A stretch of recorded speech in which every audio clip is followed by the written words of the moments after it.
मित्रांनो, माझं नाव आहे रतीश. वय 21 वर्ष. मी औरंगाबादमध्ये एक सॉफ्टवेअर इंजिनियर म्हणून नोकरी करतो. कधी तुमच्यासोबत असं काही घडलं आहे का, ज्यामुळे तुम्हाला वाटलं असेल, यार माझं नशीबच फुटलं आहे. पण पुढे जाऊन त्याच गोष्टीकडे पाहिल्यावर असं वाटतं की नशिबाने तुमच्या वाटेला काहीतरी वेगळंच अतिशय सुंदर लिहून ठेवलं होतं. माझ्या आयुष्यातही असाच एक अनोखा, गूढ आणि कधीही न विसरता येणारा प्रसंग घडला, ज्याची कहाणी आज मी तुमच्यासमोर मांडणार आहे. गोष्ट आहे सन 2021मधील. त्या महिन्यात मी माझ्या जुन्या कंपनीचा राजीनामा दिलेला होता. मला नवीन कंपनीच्या प्रशिक्षणासाठी दिल्लीला जायचं होतं.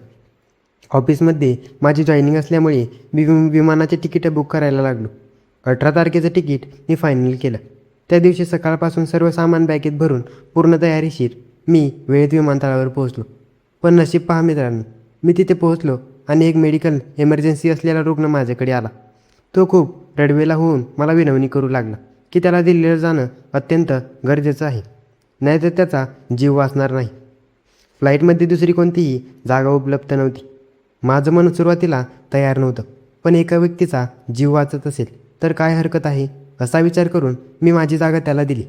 मी लगेच बुकिंग काउंटरवर गेलो आणि पुढच्या फ्लाईटसाठी विचारणा केली. पण नशिबाचा खेळ पहा, पुढच्या सर्व फ्लाईट्स ओव्हरबुक झाल्या होत्या. माझ्या डोळ्यासमोर अंधार पसरला. एखाद्या गरजू व्यक्तीची मदत केल्याचा जो सुखावणारा अनुभव होता, तो आता माझ्या नोकरीसाठी शाप बनतो की काय, अशी अस्वस्थता मनात निर्माण झाली. काय करावे काही सुचत नव्हते. तेवढ्यात मला वाटलं की ट्रेनचं तिकीट का नाही पाहत, आणि नशिबाने मला दुसऱ्या दिवशीचं फर्स्ट AC कन्फर्म तिकीट मिळालं. तो रात्रीचा प्रसंग माझ्यासाठी एका प्रेमाच्या अनोख्या प्रवासाची सुरुवात ठरेल याची मला पुसटही कल्पना नव्हती. दुसऱ्या दिवशी मी अगदी वेळेत स्टेशनवर पोहोचलो. ट्रेन आली.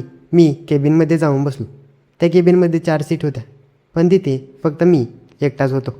मला खूप आनंद झाला की चला, दिल्लीपर्यंतचा प्रवास आता एकदम शांततेत आणि एकांतात निघून जाईल. पण माझी ही खुशी फार काळ टिकली नाही. काही वेळातच त्या केबिनमध्ये 2 सहप्रवासी आले. सुरुवातीला मला वाटलं की ते दोघे बापलेक असावेत, कारण तो माणूस जवळपास 45 वर्षापेक्षा जास्त वयाचा, एकदम वयस्कर दिसत होता, आणि त्याच्यासोबत असलेली ती मुलगी जेमतेम 25 ते 27 वर्षाच्या दरम्यान असावी. पण त्यांच्यातील संवाद ऐकताना काही वेळातच मला जो धक्का बसला तो अकल्पनीय होता. तो माणूस एक सरकारी नोकरीत मोठ्या पदावर होता, आणि ती मुलगी ती त्याची बायको होती.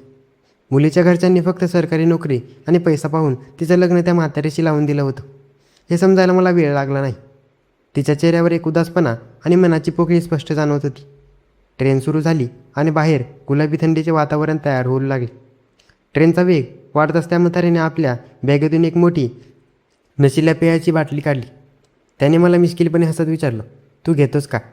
मी त्याला स्पष्टपणे नकार दिला. तो तिथेच बसून एकापाठोपाठ एक घोट घेऊ लागला. काही वेळातच त्याला नशा चढली. त्याची ती अस्वस्थता पाहून त्याची सुंदर बायको वैतागून म्हणाली, तुम्ही वरच्या बर्थवर जा आणि तिथेच झोपा. तो म्हातारा नशेत धुंद होऊन कसतरी वरच्या सीटवर गेला, आणि काही वेळातच त्याच्या घोरण्याचा आवाज येऊ लागला. आता त्या केबिनमध्ये खाली फक्त मी आणि ती मुलगी दोघेच उरलो होतो. त्या मंद प्रकाशात जेव्हा मी तिच्याकडे नीट पाहिले, तेव्हा माझे भानं चरपले. ती अतिशय देखणी आणि अप्सरेसारखी सौंदर्यवती होती. तिचा सडपातळ बांधा, ती कांचनकांती त्वचा आणि कमालीचे बोलके डोळे कोणालाही सहज भुरळ पाडतील असेच होते. तिच्या एकूण चालढालीत एक वेगळीच नजाकत होती. खोलीत एक वेगळाच ओलावा आणि रम्य शांतता पसरली होती. आम्ही सुरुवातीला थोडे अवघडलेलो होतो, पण हळूहळू आमच्या तिकडच्या गप्पा मारायला सुरुवात झाली. बोलता बोलता मला कळालं की तिचं नाव शीतल आहे. तिने तिचं लग्न कसं झालं, तिचा खटाळ स्वभाव कसा या बंधनात अडकला, आणि तिचा नवरा तिला कसा कधीच खुश ठेवू शकत नाही, हे सर्व दुःख तिने नकळत माझ्यासमोर व्यक्त केलं. तिच्या बोलण्यातील तो लागवी मिठास आणि तिचे ते चंचल डोळे माझ्या मनात एक अनामिक ओढ निर्माण करत होती. गप्पा मारताना वेळ कसा निघून गेला कळलंच नाही. बाहेर अंधार वाढू लागला होता आणि ट्रेनच्या दिव्यांचा मंद प्रकाश आमच्या चेहऱ्यावर पडत होता. जेव्हा तिने माझ्या डोळ्यात पाहिलं तेव्हा कळालं की जगातील सर्वात सुंदर भाषा ही मौन असते. दोघांनी मिळून जेवण केलं. रात्रीचे 10:30 वाजून गेले होते. म्हाताऱ्यावर कुंभकर्णासारखा झोपला होता. शीतल तिच्या बेडवर आडवी झाली होती आणि मी माझ्या बेडवर झोपून मोबाईल पाहत होतो. पण केबिनमधील त्या वातावरणात एक वेगळीच मादकता दरवळत होती. माझ्या हृदयाची धडधड उगीचच वाढत होती, आणि शीतलच्या डोळ्यातील ती गूढ चमक मला एका वेगळ्याच वादळाची पूर्वकल्पना देत होती. रात्रीचे 10:30 वाजून गेले होते. ट्रेन वेगाने रुळावरून धावत होती आणि तिचा तो खटखट केबिनमधील भयान शांततेत आणि गूढ बनवत होता. वरच्या बर्थवर तिचा नवरा गाढ झोपला होता, पण खाली मात्र एका वेगळ्याच उत्तेजना आणि उत्कंठेने वातावरण तयार झाले होते. शीतल तिच्या बेडवर शांतपणे पडली होती आणि मी माझ्या बेडवर पडून मोबाईलमध्ये काहीतरी करत होतो. पण माझे लक्ष तिच्या मोबाईलमध्ये कमी आणि शीतलच्या प्रत्येक हालचालींकडे जास्त होते. केबिनमधील मंद आणि अस्पष्ट प्रकाशामध्ये तिचे ते नक्षीकांत सौंदर्य मला अधिकच मोहक दिसत होतं. मला काही केल्या झोप येत नव्हती. मनात विचारांचे काहूर माजले होते. तेवढ्यात रात्रीच्या त्या एकांतात मला माझ्या पायांवर एक अत्यंत कोमल आणि मऊशार हाताचा स्पर्श जाणवला. शरीरात जणू वीज संचारली होती. मी चमकून मोबाईलच्या मंद प्रकाशात पाहिले तर शीतल माझ्या अगदी जवळ माझ्या बेडच्या कडेला उभी होती. तिच्या त्या नशिल्या आणि कामुक डोळ्यामध्ये एक अनामिक हव्यास आणि प्रेमाची तृष्णा स्पष्ट दिसत होती. मी चाचरत विचारले, शीतल, काय झालं? झोप नाही आली का? ती काहीच बोलली नाही. तिने फक्त तिच्या नाजूक बोटांनी माझ्या मोबाईलचा मंद प्रकाश करण्याचा इशारा केला. तिचे ते मदाळ हसू आणि चेहऱ्यावरील नजाकतीचा भाव पाहून माझ्या काळजाची धडधड वाढली. ती हळूच माझ्या बेडवर माझ्या अगदी जवळ आली. केबिनमध्ये आधीच एक प्रकाश गारवा होता, पण तिच्या जवळीकीमुळे वातावरणात एक वेगळीच उष्णता निर्माण झाली.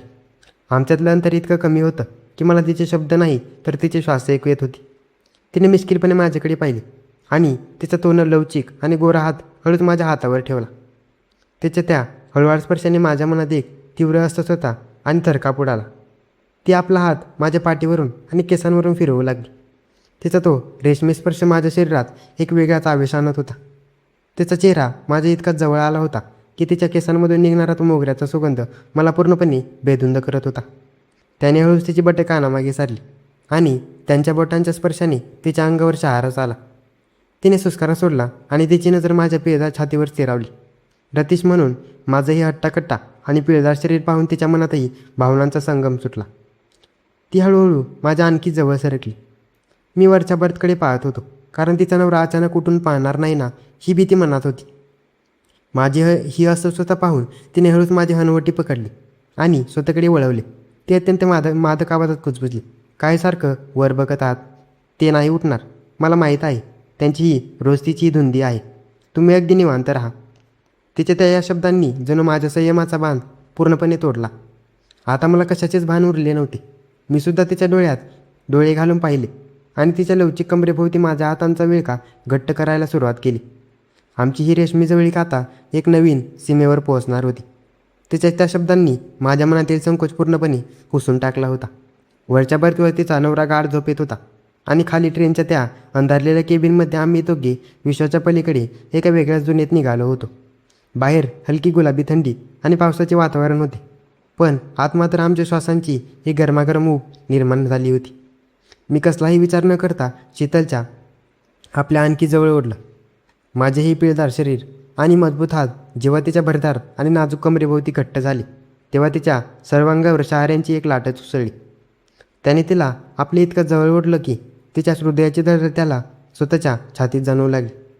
तिच्या ओठांवरची ती हलकी थरथर त्या मंद प्रकाशात स्पष्ट दिसत होती. शीतलचे ते कामुक आणि नशिल्या डोळ्यांचे रूप पाहून मी पूर्णपणे मधोस झालो होतो. तिने लाजेचा पडदा बाजूला सारला. तिने नाजूक हात माझ्या खांद्यावरून फिरत माझ्या मानेपाशी आली. तिने त्याच्या शर्टची कॉलर हळूच पकडली आणि त्याला आपल्या इतक्या जवळ खेचलं. त्या क्षणी फक्त त्यांच्या श्वासांचा आवाज केबिजमध्ये गुंजत होता. खोलीत तिच्या केसांमधील तो मोगऱ्याचा सुगंध दरवळत होता, जो माझ्या मनातील हव्यास आणि ओढ आणखी वाढवत होता. मी हळूच तिच्या कानाजवळ झुकलो. माझ्या लयबद्ध श्वासांनी उष्णता तिच्या कानाच्या पाळीला आणि मानेला जाणवू लागली. त्याने तिच्या कानाजवळ अगदी हळू आवाजात तिचं नाव उच्चारलं, शीतल. आणि त्या आवाजाने कंपनाने ती शहारूनच गेली. तिच्या मानेजवळ माझ्या श्वासांची उष्णता इतकी वाढली होती की त्याला स्वतःही अस्तित्वाचाही विसर पडला होता. तिने आपले डोळे गच्च मिटून घेतले आणि स्वतःला पूर्णपणे माझ्या स्वाधीन करून दिलं होतं. तिच्या कमरेभोवती त्याचा विळखा घट्ट झाला आणि तिने आपला चेहरा त्याच्या खांद्यावरून लपवून स्वतःला पूर्णपणे झोकून दिलं. बाहेर विजा कडाडत होत्या. ट्रेन रुळावरून सोसात पळत होती आणि आता आमच्या भावनांचा वेगही अमर्याद झाला होता. मी हळूच तिची हनवटी वर उचलली. तिचे ते थरथरणारे ओठ बरंच काही बोलू पाहत होते, पण शब्दांऐवजी फक्त उच्च श्वास आणि हळूवार सुस्कारी बाहेर पडत होती. दोघांच्या ओठांमधलं अंतर जेव्हा मिटलं तेव्हा जणू विश्वातील सर्व शक्ती एक जागी एकटवली होती. मी तिच्या त्या मदाळ ओठांवर आपल्या स्पर्शांची पहिली मोहर उमटवली. तो चुंबनाचा आणि स्पर्शाचा खेळ इतका बेभाम आणि अमर्याद होता की आम्ही दोघेही आपले भान हरपून पूर्णपणे हरवून बसलो होतो. तिच्या मनाच्या कोपऱ्यातील सर्व जुन्या आठवणी आणि उदासपणा आता पूर्ण पुसले गेले होते आणि तिथे फक्त आमच्या प्रेमाची तृष्णा आणि आवेश उरला होता. दोघांची शरीरे एकमेकात अशी गुंतली होती की त्यांना वेगळं करणं आता काळालाही अशक्य होतं. तिच्या त्या मखमली आणि गुळगुळीत त्वचेचा स्पर्श मला एका स्वप्नात अनुभवाकडे घेऊन जात होता. रात्रीचा तो एकांत आणि तिचे ते मादक रूप माझ्या संयमाची सर्व सीमा ओलांडायला लावत होते. आम्ही दोघे इतके जवळ होतो की दोन शरीरं नसून एकच जीव असल्याचा भास होत होता. संपूर्ण रात्र आम्ही एकमेकांना घट्ट कवेत घेऊन त्या गुपित सुखाचा आणि अनोखा प्रवासाचा आनंद घेतला. ती रात्र फक्त दोन प्रवाशांची नव्हती, तर दोन आत्मे एकमेकात विलीन होण्याची ती एक साक्षीदार होती. हा रतीश आणि शीतलच्या आयुष्यातील कधीही न विसरता येणारा अतुल्य आणि प्रेमाचा एक सुंदर प्रवास ठरला होता. ट्रेन सुसाट धावत होती. वरच्या सीटवर तिचा म्हातारा नवरा नशेत धुंद होऊन गाढ झोपला होता आणि खाली अंधारलेल्या केबिनमध्ये मी आणि त्याची बायको एकमेकांकडे इतके जवळ आलो होतो की आमच्या श्वासांची उष्णता एकमेकांना वेड लावत होती. आम्हाला कशाचेच भान उरले नव्हते. पण अचानक वरच्या सीटवरून एक हालचाल झाली आणि माझे काळजाचे ठोके चुकले. जर त्या म्हातारीने आम्हाला या अवस्थेत पाहिले असते तर